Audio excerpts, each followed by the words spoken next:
Kisah aksi heroik bocah kelas 6 SD saat menyelamatkan kucing viral di sosial media.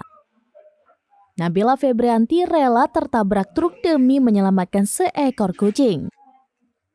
Tidak hanya itu, salah satu kaki Nabila terpaksa diamputasi setelah berhasil menyelamatkan kucing tersebut. Diketahui Nabila adalah murid kelas 6 SD asal Dusun Sebambang, Desa Setampang, Kecamatan Bila Hilir, Kabupaten Labuhan Batu, Sumatera Utara. Sepupu Nabila, Sylvia, menjelaskan peristiwa naas tersebut terjadi pada Jumat 21 Juli 2023. Kala itu Nabila sedang duduk di teras rumah. Tiba-tiba Nabila melihat seekor kucing di badan jalan nyaris ditabrak sebuah truk yang melintas. Tidak berpikir panjang, saat itu juga Nabila spontan berlari hendak menyelamatkan kucing tersebut. Naas, kaki kanan Nabila tergilas truk dan kaki kirinya luka serius usai menyelamatkan kucing.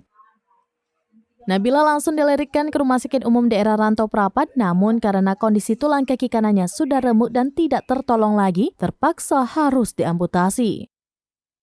Berdasarkan informasi yang beredar via channel Telegram Kepo Cuy, operasi amputasi kaki kanan Nabila pun sudah berhasil dilakukan.